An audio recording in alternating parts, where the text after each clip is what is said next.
In a busy old Muslim city, there lived a wealthy merchant named Hamza. His shop was always full. Gold, spices, silk. People looked at his business and said, "Hamza is the richest man in the market." But Hamza carried a secret fear in his heart. The fear of losing. Every coin that left his hand felt like pain. Every dinar spent felt like something taken away. Every morning, before sunrise, Hamza would sit in his shop, counting his coins, again and again. Not because he needed to, but because money had become his comfort. One morning, his young son Yusuf entered the shop. He watched his father counting, and asked, "Father, why do you count your money every day?" Hamza smiled. "Because wealth must be protected." Yusuf looked confused. "Protected from who?" Hamza answered, "From loss." That same afternoon, a poor widow came to his shop.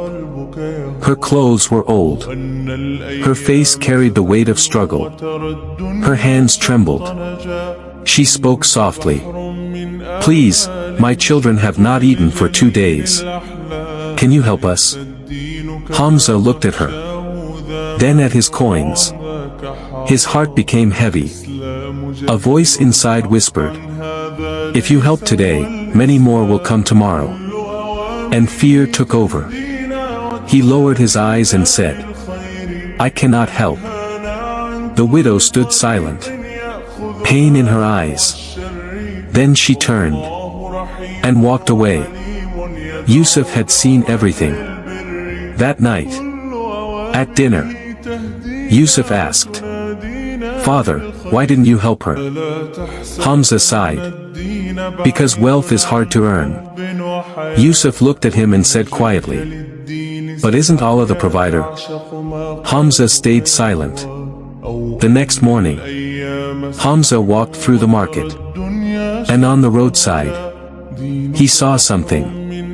An old poor man, sharing his bread with a beggar. Hamza stopped. The beggar smiled with tears in his eyes. Hamza approached. "You are poor yourself. Why are you giving?"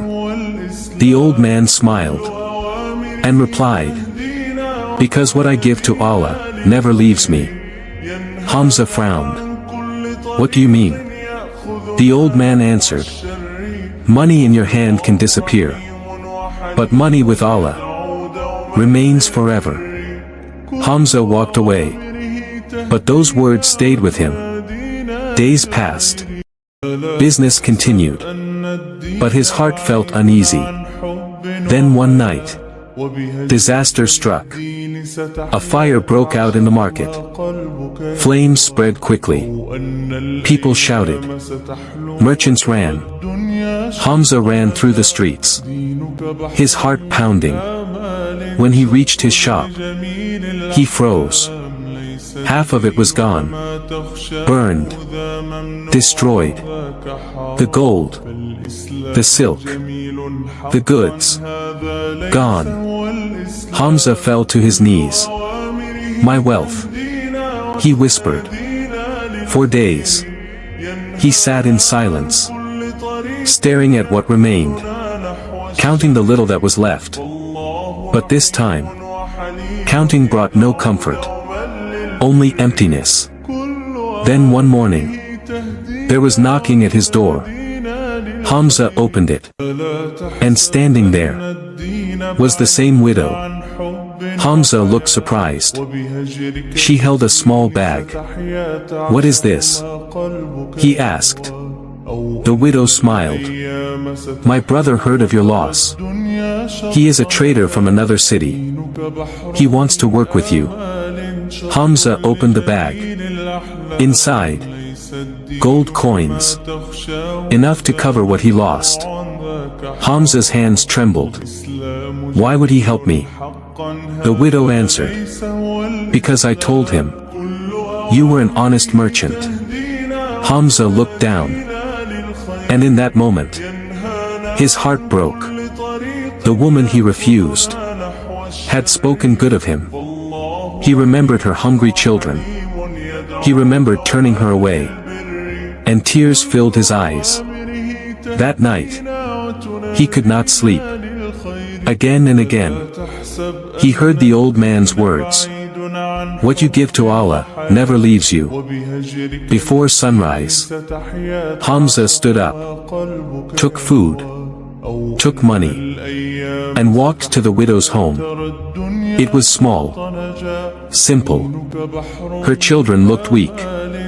Hamza placed the food down and handed her a bag of coins. The widow looked shocked. Why? She asked. Hamza answered, because I was blind. I thought charity takes wealth. But now I know. It protects it. The widow cried and raised her hands.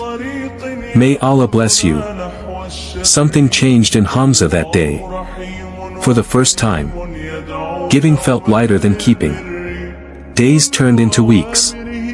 Weeks into months. Hamza changed.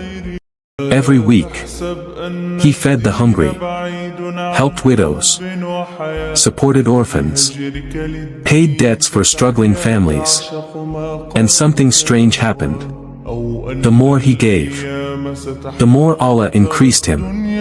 His business returned, stronger than before. His customers increased. His respect increased. His peace increased.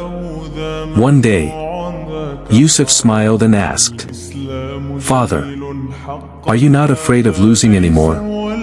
Hamza laughed softly and said, No, because now I understand. Charity does not decrease wealth. Years passed, and Hamza became wealthier than ever. But now, wealth no longer controlled his heart. His greatest treasure was no longer in his shop. It was in the prayers of the poor, the smiles of the hungry, the relief of the widows. One day, Yusuf asked, Father, what is real wealth? Hamza looked at him and smiled. Real wealth is not what you keep. It is what remains with Allah after you give. And finally, Hamza understood. The money he feared losing was never his protection. His charity was. And the Prophet taught us, charity does not decrease wealth. What leaves your hand for Allah never truly leaves. It returns as barakah, as peace, as protection, and as reward. So the next time you have the chance to give, don't hold back. Because one act of charity can feed the hungry, heal a broken heart, and maybe save your own soul. If this story touched your heart, subscribe for more Islamic reminders and stories. Like this video. Comment below. What lesson did you learn from Hamza's story? And share this reminder with someone you love. May Allah make us among those who give sincerely. Ameen.